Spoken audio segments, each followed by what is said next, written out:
హరీష్ రావు తాజాగా ఒక స్టేట్మెంట్ ఇచ్చారు. పార్టీ మారిన ఎమ్మెల్యేలు మాజీలు అయ్యే వరకు నిద్రపోం, పార్టీ మారిన ఎమ్మెల్యేలపై సుప్రీంకోర్టులో పోరాడతాం, పార్టీ మారిన ఎమ్మెల్యేల నియోజకవర్గాల్లో ఖచ్చితంగా ఎన్నిక వస్తుంది.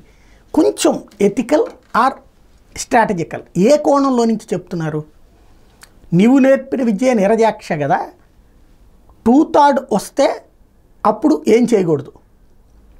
కానీ మొట్టమొదట తెలుగుదేశం వాళ్ళని తీసుకున్నప్పుడు ఏ 2/3 ఉంది? మంత్రి పదవులు ఇచ్చేశారు కదా 2014లో. అట్లా కాంగ్రెస్ వాళ్ళ నుంచి తీసుకున్నటువంటి వాళ్ళకి ఏ 2/3 ఉందని తీసుకున్నారు?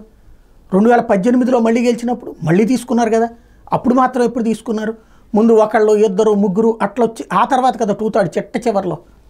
అట్లాగే వీళ్ళు తీసుకుంటారు. ఈలోపు ఎవరు డిసైడ్ చేసేది? స్పీకర్ నిర్ణయం తీసుకున్నారా? మన హయాంలో, కేసీఆర్ హయాంలో నిర్ణయం తీసుకున్నారా? స్పీకర్ కోర్టును జోక్యం చేసుకొని ఇచ్చారా? ఇప్పుడు వీళ్ళకైనా ఏమవుతుంది? ఇప్పుడు ఈలోపుగా కొంచెం స్పీడప్ చేస్తారు. ఈ స్టేట్మెంట్ తర్వాత కొంచెం స్పీడప్ చేసి 2/3 తొందరగా తీసుకొచ్చే ప్రయత్నం చేస్తారు. ఒకటి, అసలు ఆ మాట అనే నైతిక హక్కు టీఆర్ఎస్కు ఉందా?